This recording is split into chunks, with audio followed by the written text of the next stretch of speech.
Hi everyone, welcome to my channel. आप सभी का इस चैनल पे स्वागत है। हम बात करने जा रहे हैं भारत के उस राज्य के बारे में जिसे लैंड ऑफ स्कॉलर्स भी कहा जाता है। जी हाँ, हम बिहार की ही बातें कर रहे हैं। बिहार का इतिहास बहुत ही गौरवशाली रहा है।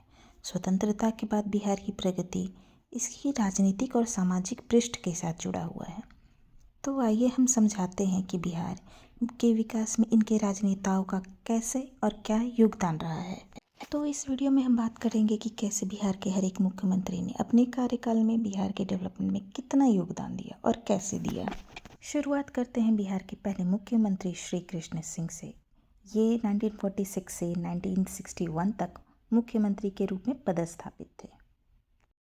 हर स्टेट में एक ऐसा नेता होता है जिसके हाई सोशल वैल्यूज़ होते हैं और उसके योगदान से ही उसकी पहचान होती है और आगे की पीढ़ी भी उसी से याद करती है। बिहार के लिए वही नेता थे श्री कृष्ण सिंह, जिन्होंने राज्य के विकास और समृद्धि का एक नया अध्याय लिखा। आज हम उनकी कहानी जानेंगे, उनका संघर्ष क्या था, उनका विजन क्या था और बिहार के विकास में उनके क्या योगदान रहे। आगे बढ़ते हुए हम बात करते हैं श्री सिंह के लाइफ की कुछ इम्पोर्टेंट टाइमलाइंस के बारे में। श्री कृष्ण सिंह का जन्म 21 अक्टूबर 1887 को मोर मुंगेर में हुआ, जो आज शेखपुरा डिस्ट्रिक्ट में है। उनका स्कूलिंग मुंगेर में फिर पटना में हुआ।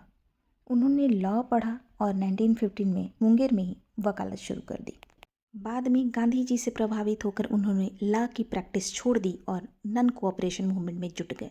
ब्रिटिश के खिलाफ जाने पर कई बार उन्हें अरेस्ट भी किया गया, जिसके कारण उन्हें करीब 8 साल तक की सजा भी जेल में काटनी पड़ी।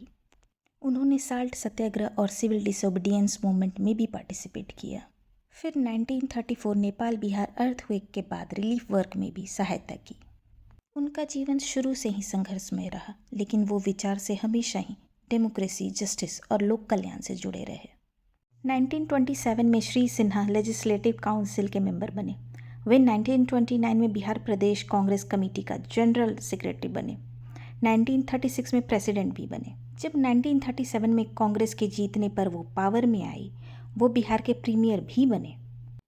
उनके विजन में पॉलिटिक्स एक ऐसा प्लेटफॉर्म था जिसकी मदद से राज्य और देश को आगे लेके जा सकते हैं। वे 1946 में बिहार प्रांत के प्रथम मुख्यमंत्री बने और 1961 तक इस पद पर रहकर राज्य का नेतृत्व किया। यह लगभग 15 वर्षों का उनका ऐतिहासिक कार्यकाल रहा था। उनके नेतृत्व में बिहार में न केवल सोशल बल्कि इकोनॉमिकल, इंडस्ट्रियल, कल्चरल और एजुकेशनल डेवलपमेंट भी हुआ। उनका सबसे बड़ा योगदान और एक ऐतिहासिक कदम था जमींदारी सिस्टम को खत्म करना। जी हाँ, देश की आज़ादी के बाद बिहार में जमींदारी सिस्टम सोशल इनजस्टिस की सबसे बड़ी जड़ थी। जमींदारी सिस्टम के कारण गरीबों को उनके ही मौलिक अधिकार से वंचित रखा जा रहा था। गरीब किसान अपनी ही जमीन पर मजदूर बनकर काम करते थे और जमींदार उन्हें शोषित किया करते थे। श्री बाबू ने 1949 में बिहार लैंड रिफॉर्म्स एक्ट पास कराया। इससे हजारों एकड़ जमीन गरीब किसानों को मिल गई और पहली बार गरीबों के पास अपनी मिट्टी आई। इस ऐतिहासिक कदम से बिहार भारत का पहला राज्य बना जिसने यह साहसिक कदम उठाया। बाद में पूरे देश ने इसे फॉलो किया और जमींदारी सिस्टम को पूरी तरीके से खत्म कर दिया। उनके इस कदम ने बिहार के सामाजिक ढांचे को लोकतांत्रिक रूप से और मजबूत कर दिया। मुझे लगता है इस वीडियो को देखते ही आप सब श्री बाबू की तुलना आजकल के नेताओं से करने लगे होंगे और सोच रहे होंगे कि बिहार आज भी वैसी तरक्की क्यों नहीं कर पा रहा है। उस बात पर हम जरूर चर्चा करेंगे, लेकिन पहले श्री कृष्ण बाबू की बाकी उपलब्धियों को भी जान लेते हैं। तो आइए हम बात करते हैं कि कैसे उन्होंने इंडस्ट्रियल डेवलपमेंट में बिहार को इम्प्लीमेंट दिया। उनके नेतृत्व में मल्टीपल इंडस्ट्रीज इस्टेब्लिश हुए, जैसे कि बिहार स्टेट इलेक्ट्रिसिटी बोर्ड। इससे बिहारियों को रोजगार मिलने लगा। बोकारो और बरौनी जैसे औद्योगिक क्षेत्र भी विकसित किए गए। इससे बिहार में लोहे, चीनी, तेल और खनिज उद्योगों में भी नौकरियां बनी। श्री बाबू जात पात के कट्टर विरोधी थे। उन्होंने कहा था, जब तक समाज से ऊंच नीच की दीवार नहीं गिरेगी तब तक बिहार आगे नहीं बढ़ सकता, जो कि उन्होंने उस समय बहुत ही सही बात कही थी। उन्होंने दलितों, पिछड़ों और वंचित वर्गों के लिए शिक्षा और रोजगार के अवसर भी बढ़ाए। वे गांधी जी के निकट सहयोगी भी थे और सादा जीवन, उच्च विचार से उनके व्यक्तित्व की पहचान थी। उन्होंने भ्रष्टाचार, दिखावा और राजनीतिक लाभ से हमेशा दूरी बनाए रखी।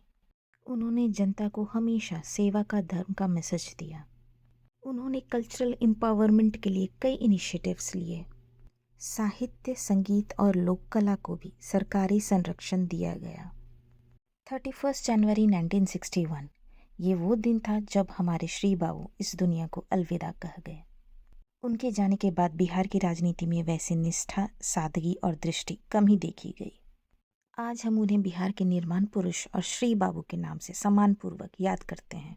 इस वीडियो को पूरा देखने के बाद आप भी यही सोच रहे होंगे कि काश श्री बाबू आज हमारे बीच होते तो आज का बिहार कुछ और ही होता। जिस रेट से बिहार प्रगतिशील स्वतंत्रता के बाद श्री बाबू के कार्यकाल में था, वो प्रगति आज कहीं थम सी गई है। और इसका कारण क्या है, ये आप हमें कमेंट सेक्शन में बताइएगा। अगर आपको ये वीडियो अच्छी लगी हो तो इसे लाइक कर दीजिएगा और मेरे चैनल को सब्सक्राइब कर दीजिए। Thank you.